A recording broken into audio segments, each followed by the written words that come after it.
Jamie Peltz has always been a problem solver, looking at common, everyday problems from a different perspective. After 17 years of working for a corporation, she found herself unemployed in 2007.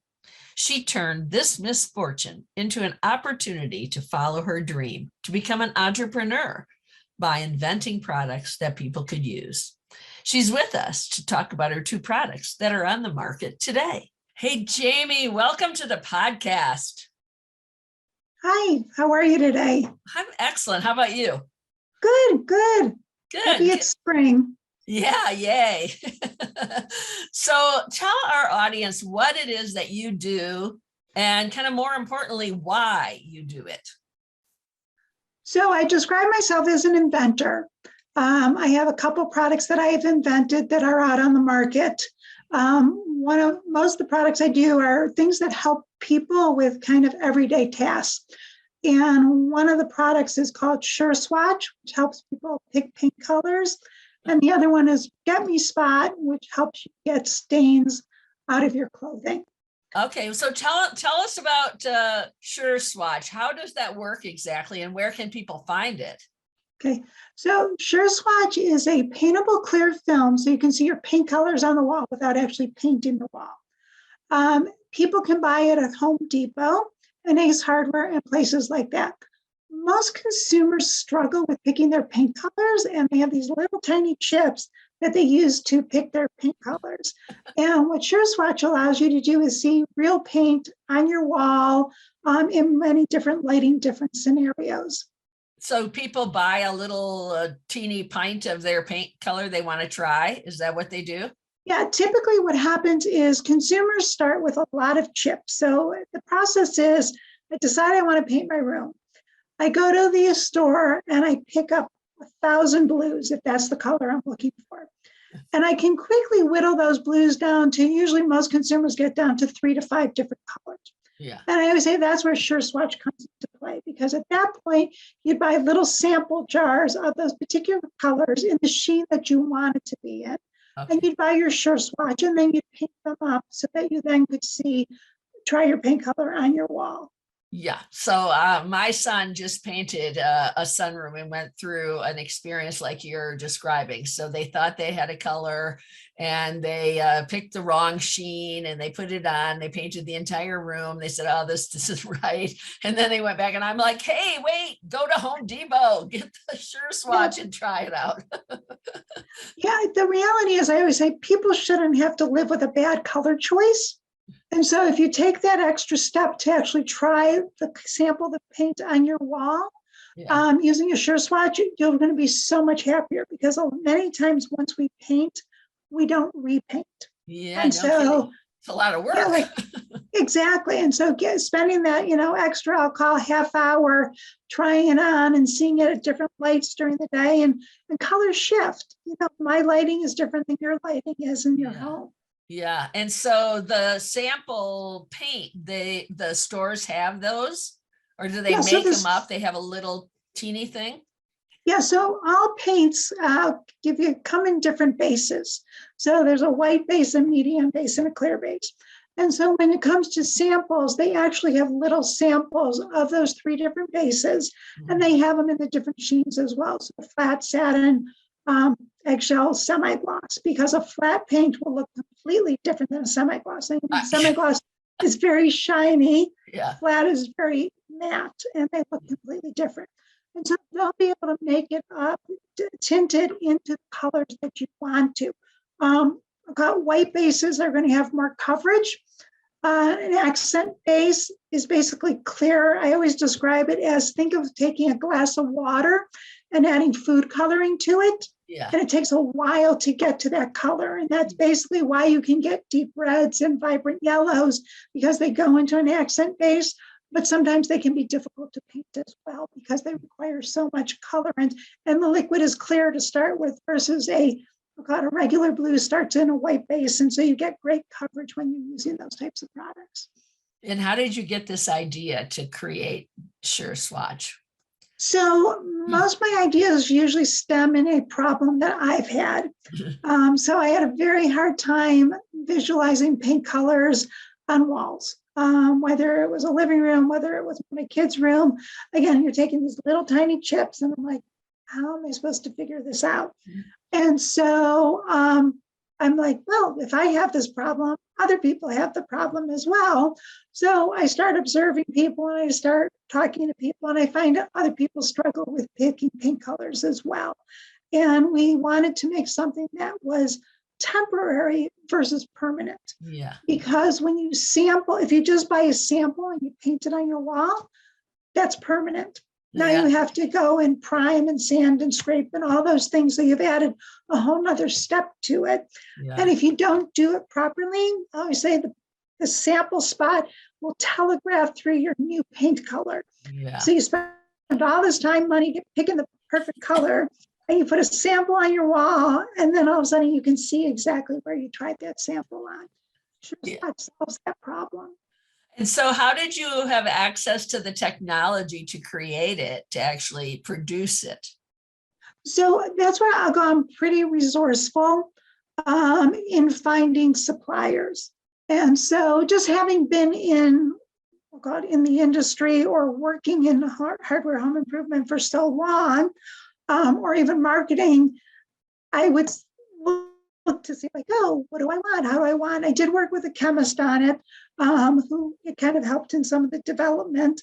But like I said, finding suppliers, finding resources, I'm pretty good at Google search and finding what I need to find. And then just talking to people I know and like, oh, do you have something that does this? And they can lead you to different people. Yeah, how exciting. So tell us about the cleaning product. Okay, so Forget Me Spot recently just launched at the end of December. It's been a very long journey. We're in Myers stores, and which is really great. The Forget Me Spot is a peel and press stain patch. So at the end of the day, when you have a spot on your clothing, you would put this pre-treatment patch on. It starts pre-treating your spot. You throw it in the hamper, and then it all dissolves in the wash. So you can put off laundry day, a week, 2 weeks, whatever it is you want, because it's already pre-treating it. And most of us don't like doing laundry right away.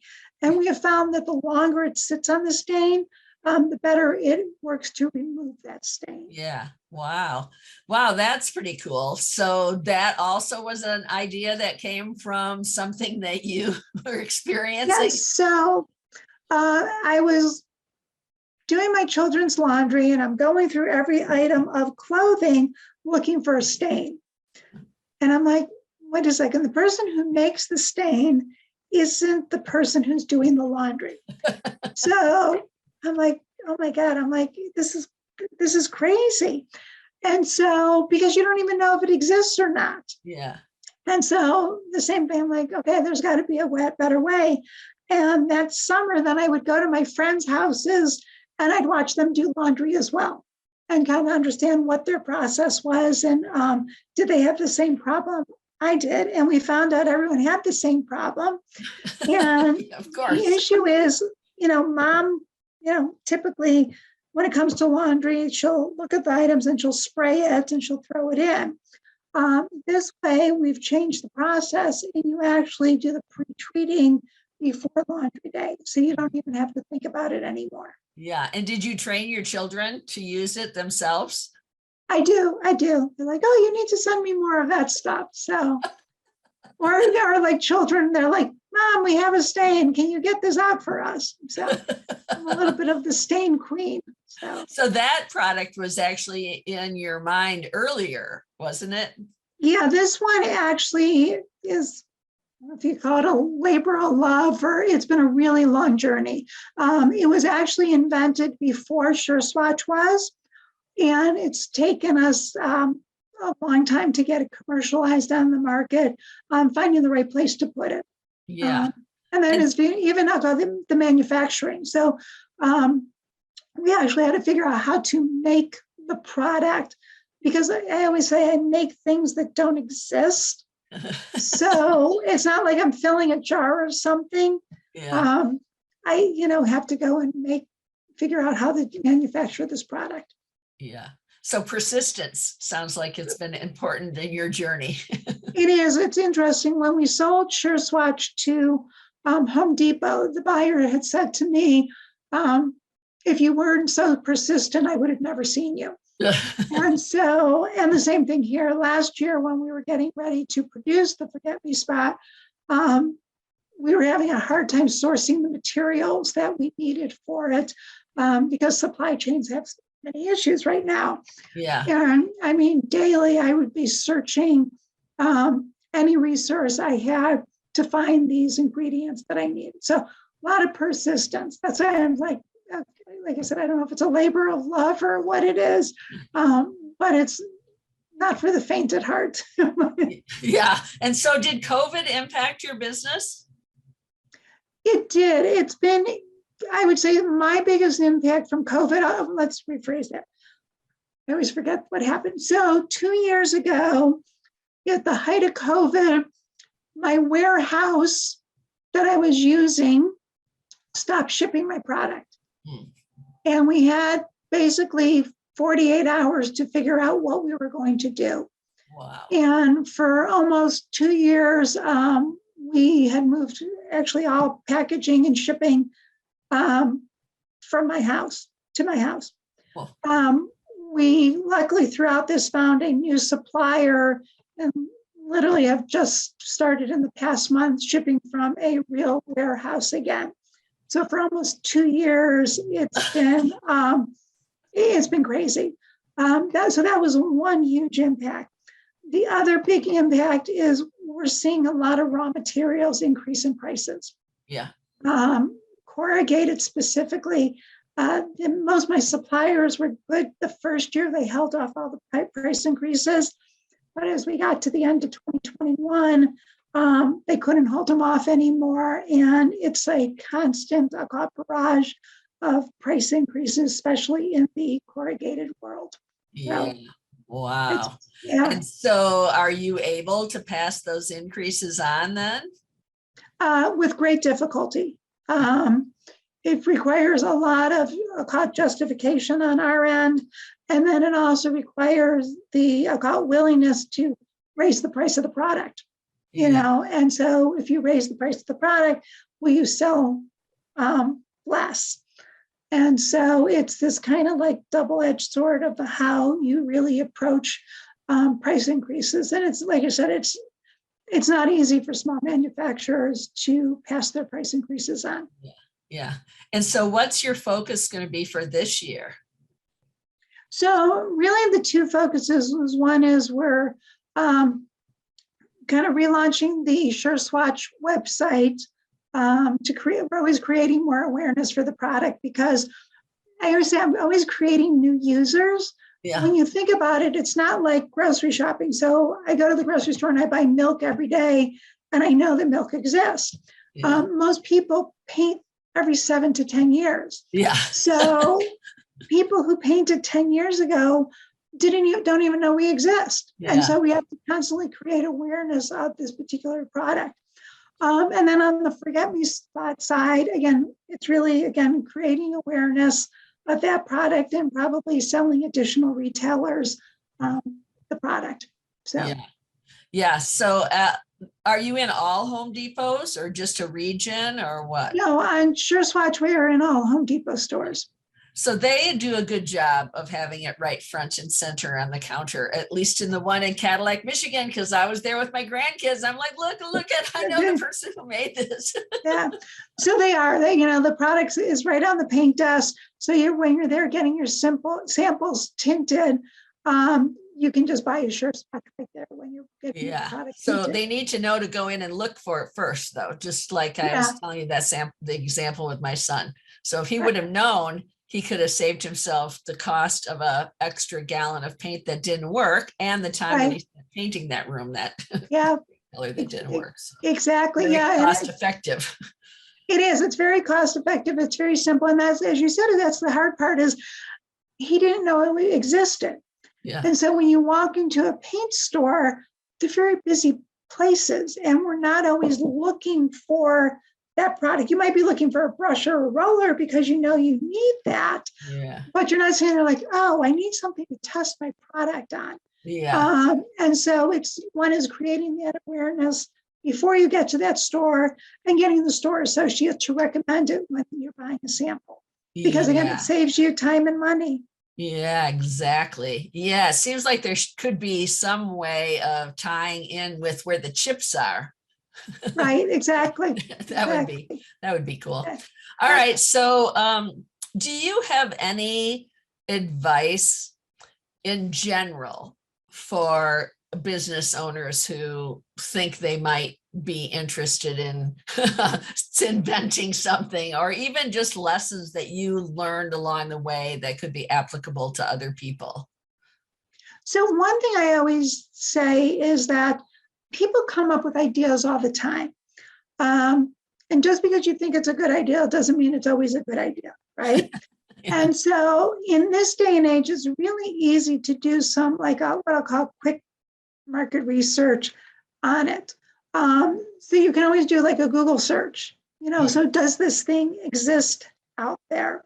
Yeah. Doesn't mean that yours might be better or different, but you might want to just see if anything else exists like that out there. And then to understand the problem you're trying to solve. So if you understand the problem, you can figure out what the answer is. Yeah. The other mistake people always make is they want to rush to a prototype. Uh-huh. And your first prototype never looks like what the product ends up looking like. So you have to figure out like a cost-effective way of making that first prototype, because if you go somewhere, they're going to charge you $5,000 to $10,000 to do it. Yeah. So I'm always like, you have enough stuff probably around your house, a craft store, that you can figure out how to put this thing together. And you'd be surprised when you put it together, how quickly you want to change things. So I'd say try not to spend a lot of money in the upfront. Really refine your idea first on your own before you get other people involved Yeah. with And it. do you recommend doing focus groups or something like that to bring people in to, test out prototypes, give you ideas? In the beginning, you can do a lot of stuff one-on-one. I've done a variety of different things. I've done like I said, I would go to my friends' houses and watch them do laundry, right? Yeah.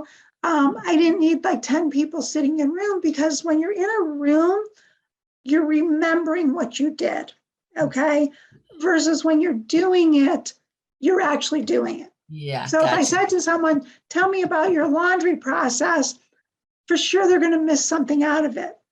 But by sitting there with them, you're like, well, why did you do it that way? Or why did you do it like this? And so you find out more about the process by actually watching them do it than actually sitting in a focus. There's always purposes for focus groups. Yeah. But one-on-one, I always say, is probably the best way to start. And we Yeah. start with it's science, it's hypothesis. You're like, oh, I think this type of person does this. And you're trying to prove or disprove what your theory is around a particular product. Yeah.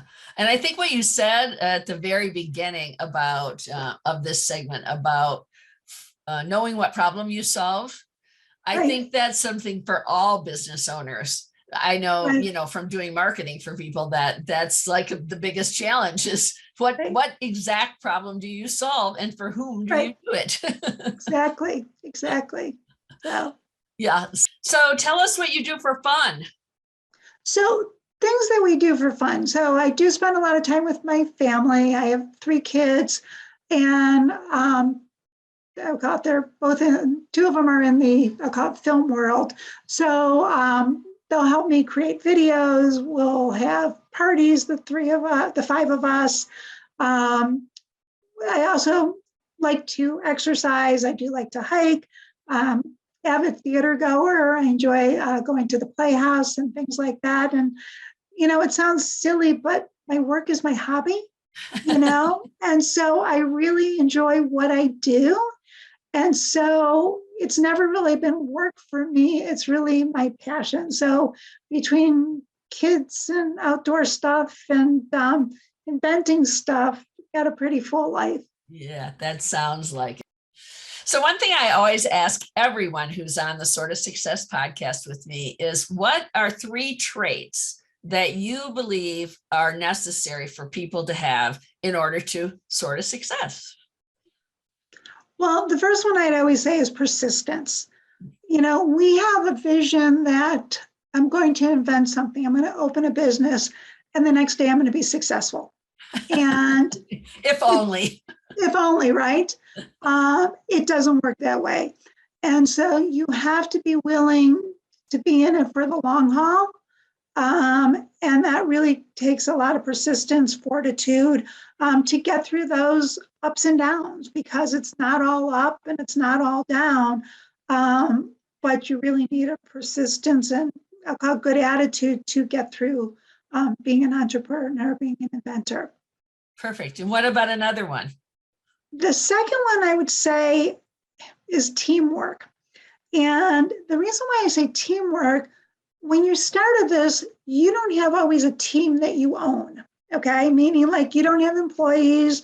You're relying on other people to help you. So you have to be able to work well with other people to get what you need, because the reality is you're small. Typically, the people you're talking to are much bigger than you are. And so you have to create this atmosphere of teamwork, collaboration, to get people to help you to be successful. I've been involved with a variety of different resources, and they kind of like, I don't want to say jump on the bandwagon, because I've created this picture, this vision, and they're willing to help me get to where I need to go. And so you really need that piece I'll call teamwork. Yeah, perfect. And finally, for me, the third one I'll go is observation. Okay.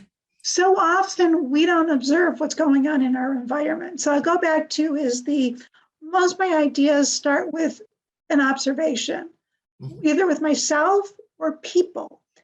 And if we just take a time to, I'll call it, be quiet and just kind of look at what's going around with us, we'd be amazed at all the ideas that we would come up with.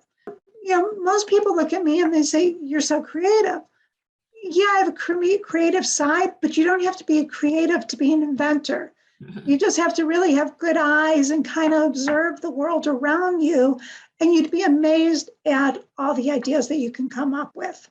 Yeah, amazing. Great. Thank you so much. So how can people find both of your products and more about you? Okay, so we'll start with each product has a website. Okay. SureSwatch can be found at www.sureswatch.com. You can go to Home Depot, your local Ace store, find them there, or you can look online for it as well. Forget Me Spot also has a website, www.forgetmespot.com. Right now it's in Myers, Indiana, Illinois, Michigan, and Ohio. It is also available online on our website as well. Okay, excellent. And what about you? So where can people connect with you? Probably best place is I have a LinkedIn profile, I have a Facebook profile, and I have an Instagram profile. Okay. So any one of those could connect with me or send me an email. Yeah. Okay. Excellent. So people can be on the lookout for any new stores that some of the products are in, et cetera, right? Correct. Okay. Good. Well, thank you so much for being with us today. It was really fun to talk to you and hear all this excitement of your products. Thank you so much for having me. I really enjoyed it. Good. Thanks. Bye. Thanks for listening to the Soar to Success podcast. For more insights into growing your business or improving your quality of life, visit soartosuccessmagazine.com and subscribe to the Soar to Success podcast on iTunes.